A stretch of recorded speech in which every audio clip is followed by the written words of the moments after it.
I don't want to be a burden, the silent pain of aging. I don't want to be a burden.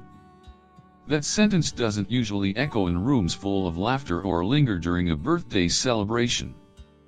It's said softly, sometimes never aloud, just felt deeply.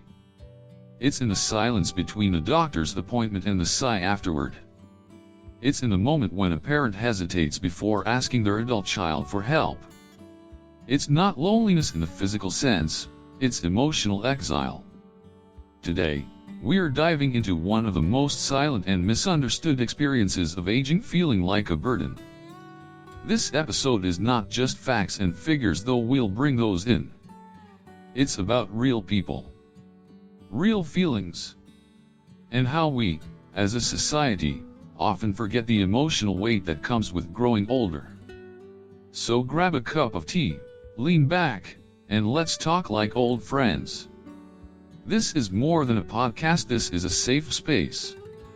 Let's pause for a second here. Have you ever looked at a parent or grandparent quietly shuffling out of the room, maybe after offering help, and whispering, "Never mind, I don't want to be in the way"? It hits differently, doesn't it? That quiet sentence is often loaded with decades of lived experience, of watching themselves go from caretaker to someone needing care, and not quite knowing how to feel okay about that shift. It's not just in their heads. When older adults feel like a burden, it's not usually because someone outright says, "You're in the way." No, it's more subtle than that. It's the way people rush past them in the grocery store. The way their opinions are brushed aside in family decisions. The sighs when they ask for help with a phone or TV remote. And over time, these small moments start stacking up until it becomes a story they tell themselves. Maybe I really am in the way.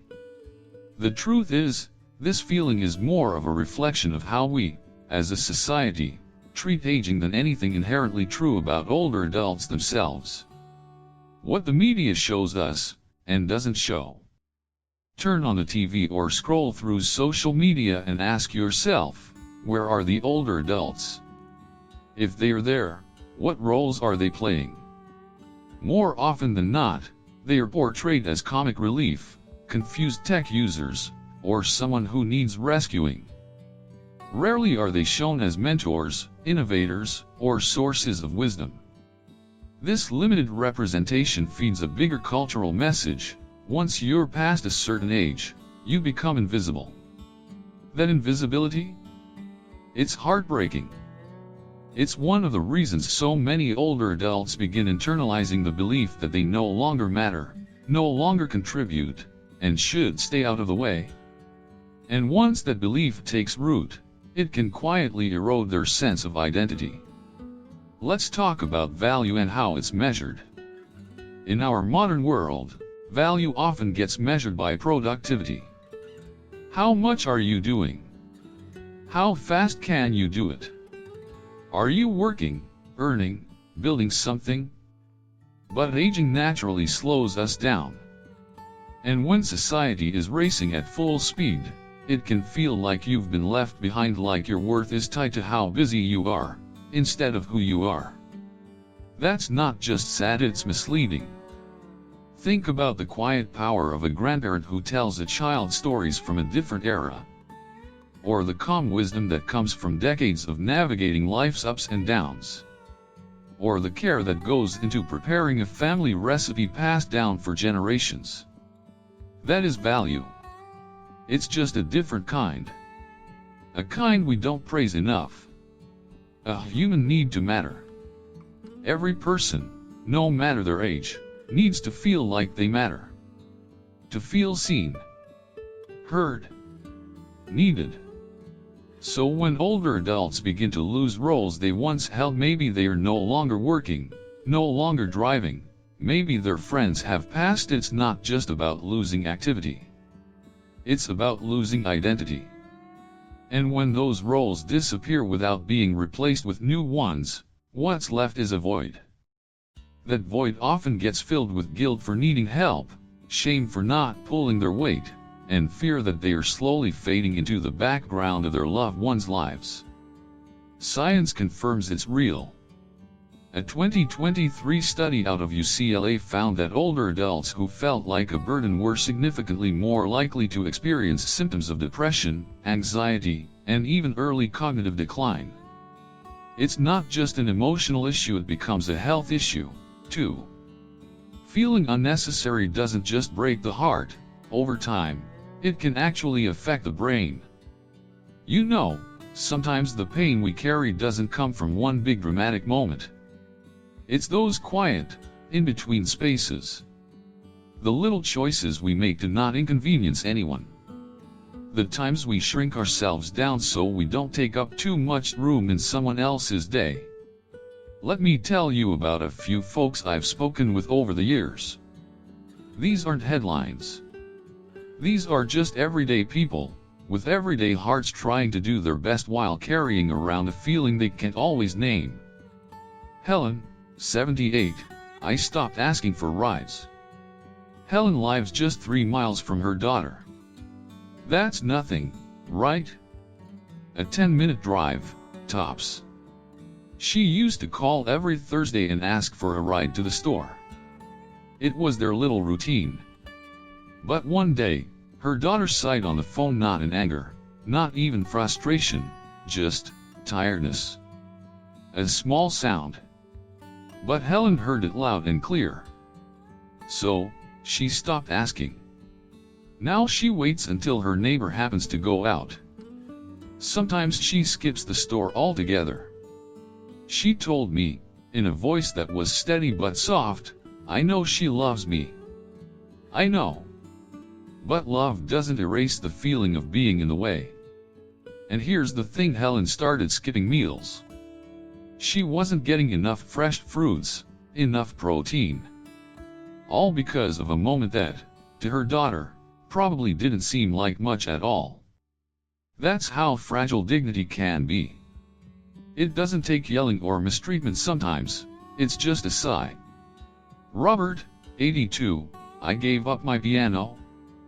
Then there's Robert. You would have loved him.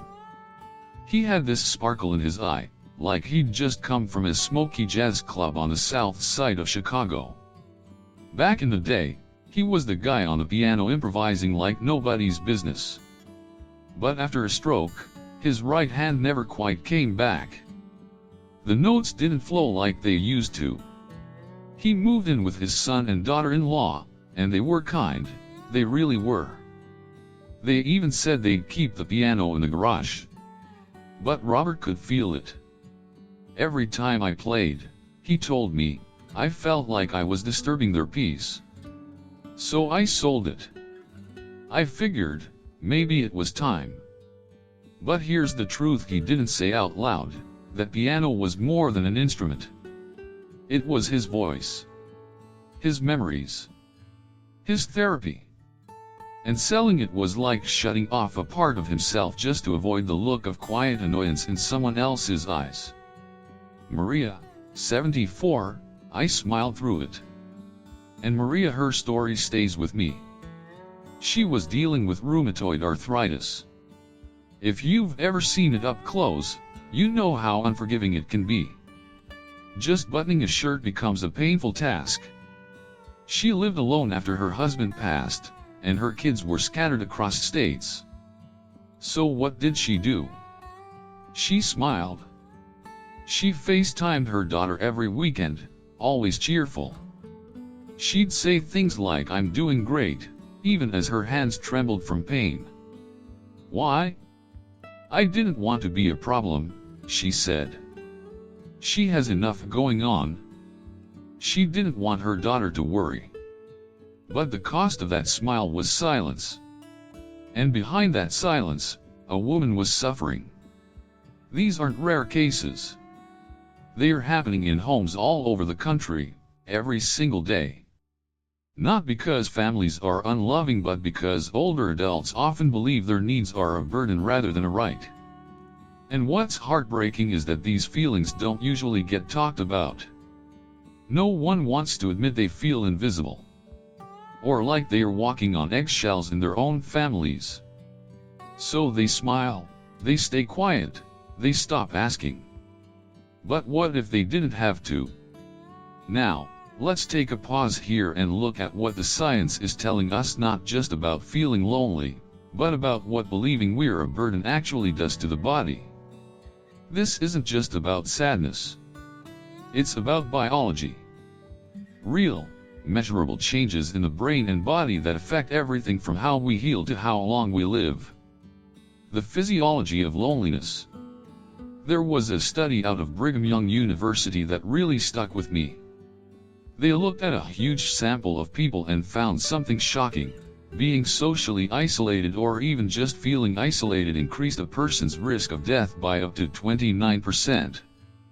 To put that in perspective, that's about the same as smoking 15 cigarettes a day. Just think about that. Not having meaningful connection, or walking through life feeling like an emotional afterthought, is as dangerous as a pack-a-day habit. And here's why that happens. When we carry around guilt or shame, especially the kind that comes from feeling like we're in the way, it sets off stress alarms in the body. Cortisol, that well-known stress hormone, kicks into high gear. And when cortisol stays elevated for too long, it doesn't just make us feel bad emotionally. It causes real physical harm. It messes with memory. It weakens the immune system. It raises blood pressure. And it opens the door to depression. It's like your body is constantly bracing for an attack that never comes. And over time, that wears us down, especially when we're older and already dealing with changes in strength, sleep, or chronic illness. So yeah, emotional pain, it's not just in your head. It shows up in your blood pressure readings, in your sleep cycles, in your heart, brain and cognitive health. Here's another piece that might surprise you. The National Institute on Aging ran a series of studies looking at the long-term effects of this "I'm a burden" mindset. And what they found was clear. Older adults who reported feeling like they were in the way, those who believed their families would be better off without them, actually had lower cognitive performance over time, even when they were physically healthy. Let that sink in. It wasn't just physical illness bringing them down. It was the story they were telling themselves. The quiet, painful belief that their existence was too heavy for the people around them. That kind of chronic shame can rewire the brain. It can reduce motivation, slow down decision-making, and cloud memory recall. And unfortunately, these effects build slowly, almost invisibly. So when we talk about aging gracefully or staying sharp and strong, we can't just talk about food or exercise or vitamins. We've got to talk about dignity, about emotional connection, about feeling like we still matter. Because shame isn't just a feeling. It's a slow-acting poison. And it deserves just as much attention as any pill or prescription. Let's stop for a moment and ask something bold. What if aging isn't something to hide or fix, but something to lean into? We've been fed this idea for so long that getting older means fading out. But what if, instead, aging is about becoming more aware, more grounded, more compassionate? Because let's be real, wisdom doesn't just appear out of thin air. It's earned. Every wrinkle, every scar, every memory, those are chapters of a story worth sharing. Interdependence is human, not shameful. Now, here's something that Western culture tends to get a little twisted. Independence is seen as the gold standard. The moment we need help, we are made to feel like we've failed. But that's just not how humans are wired. If you look at cultures around the world, in parts of Asia, Africa, Latin America, multi-generational households are the norm. Grandparents aren't shuffled aside, they are honored. Their role isn't diminished, it's amplified. They are storytellers, caretakers, moral anchors. The truth is, everyone needs someone. Always has. Always will. When you were raising your kids, you weren't keeping score. You didn't say, well, you owe me 18 years of diaper changes and carpooling. So why, now, does it feel wrong to lean on others? That's not weakness. That's humanity. And it's time we started celebrating it instead of hiding it. Asking for help is a sign of strength. This one is tough. Especially for folks who grew up in the pull yourself up by your bootstraps generation. But let's be honest, sometimes the bravest thing you can do is raise your hand and say, I could use a little help. And it doesn't mean you're helpless. It means you're brave enough to be real. There's a beautiful quote from psychologist Mary Piffer that sticks with me. She said, "The most resilient older adults are not the most independent but the most connected." Think about that. Resilience doesn't come from doing everything alone. It comes from knowing who to call when your heart is heavy. Or when the groceries are too much to carry. Or when you just want to sit and laugh with someone over coffee. Contribution never ends. One of the biggest lies about aging is that your usefulness has an expiration date. But usefulness isn't measured in paychecks or productivity. It's measured in presence. In purpose. You might not be clocking into a 9-to-5 anymore, but teaching a grandchild how to make your famous beach cobbler? That's passing on culture. Sitting with a friend who just lost their spouse? That's healing. Volunteering at the local library for 1 hour a week? That's showing up for community. Writing your life story down for future generations? That's legacy. These things don't show up on a resume. But they live in hearts. They matter often more than you realize. So no, you're not a burden. You're a bridge connecting generations, weaving stories, and keeping the flame of shared humanity burning bright. Let's remind each other of that. Because it's not just a narrative shift. It's a lifeline. So, where do we go from here? We've talked about how loneliness and shame can sneak into our later years quietly, sometimes even invisibly. But let's not stop there. Let's talk about what we can do. Small steps. Real tools. Not magic fixes, just gentle nudges that help us feel seen, valued, and connected again.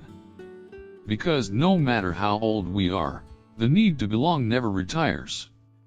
One scheduled communication, make connection a ritual. You know how life just gets away from us sometimes? We mean to call our loved ones. We want to stay connected. But days turn into weeks, and next thing you know, it's been too long. That's why something as simple as putting it on the calendar makes a world of difference.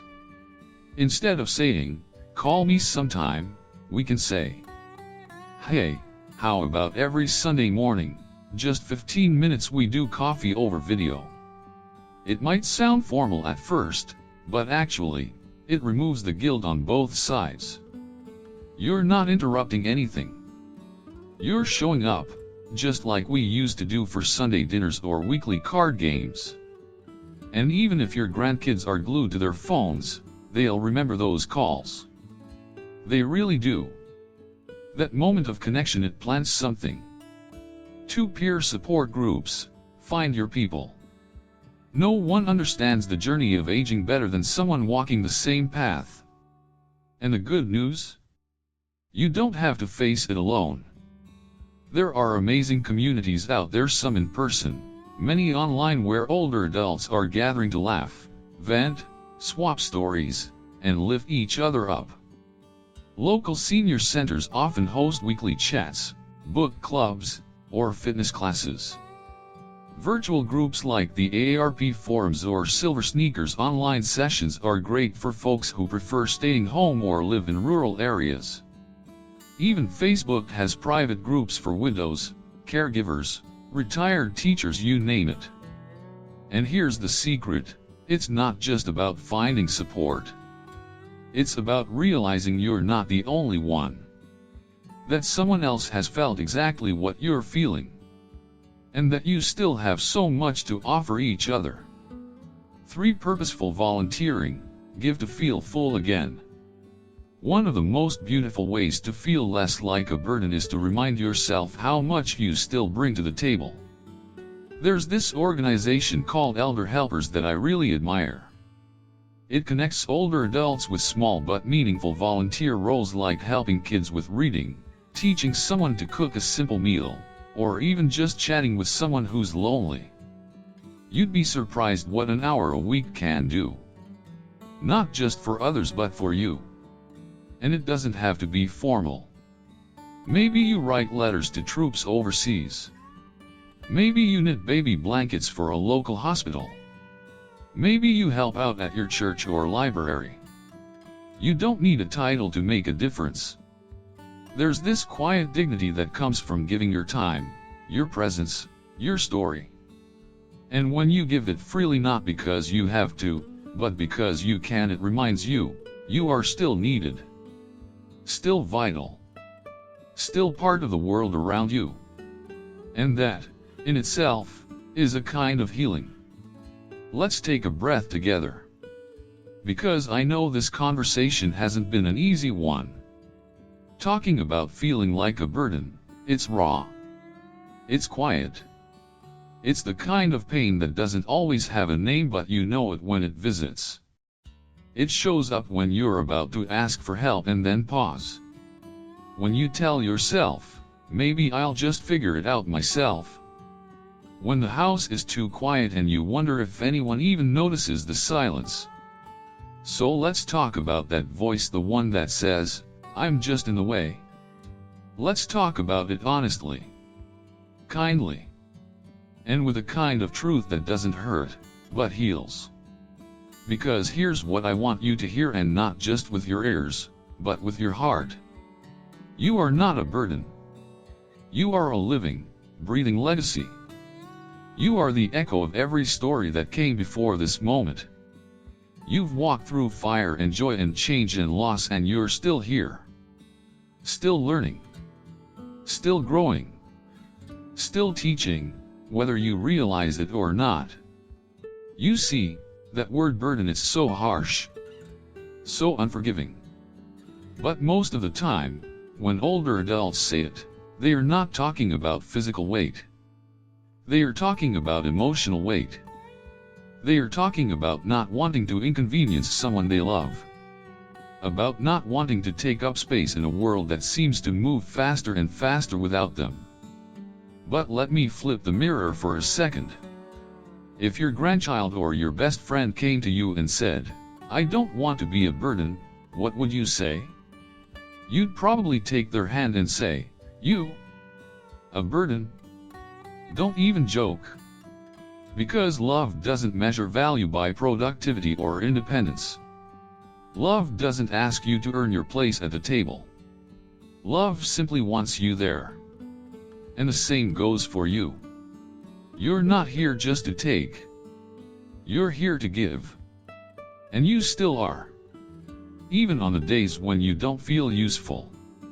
Even when your body doesn't do what it used to. Even when it feels like the world is moving on without you. Your very presence changes things. Your quiet wisdom. Your lived experience. Your stories that stretch across decades like invisible bridges to the past. You are the reason someone knows how to be patient. How to cook that Sunday roast. How to find grace in hard times. You are the reason someone in your life grew up knowing what kindness looks like. That's not a burden. That's a blessing. And yes, I get it, it's complicated. There are moments when asking for help feels uncomfortable. When the pride you've carried all your life whispers, you should be able to do this alone. But let me offer this. Needing help is not weakness. It's relationship. Think back, how many people have you helped in your lifetime? Your kids. Your spouse. Your neighbors. Your co-workers. Did they ever feel like a burden to you? Of course not. Because helping is part of how we love. So now, if it's your turn to receive, that's not shameful. That's human. That's the circle closing in a most beautiful way. And let's be real, we don't stop contributing just because we stop working. We don't stop mattering because we retire. We don't stop having value because we slow down. You can still change someone's day with a smile. You can still shape someone's worldview with a memory. You can still be a role model for grace, resilience, forgiveness, and how to grow old without growing small. You are not invisible. You are not extra. You are not a leftover chapter in someone else's story. You are the lighthouse. You are the steady flame that shows the next generation where the rocks are, where the safe harbor lies. You are the reason someone else makes it through. And to those of us who are younger, who might be listening right now, let this be a wake-up call. Call your grandmother. Visit your father. Write a letter to that old neighbor who always remembered your birthday. Because aging doesn't mean fading. And love, when expressed, keeps people alive in the deepest, most enduring ways. Don't wait for a holiday. Don't wait for the news to remind you to care. Choose it. Now. Often. So if today you felt small, or forgotten, or tired of asking, let me say this. You are not a burden. You are a beacon. A beacon of laughter, of learning, of life itself. You are what makes this world wiser, softer, kinder. And as long as you're here, this world is better for it.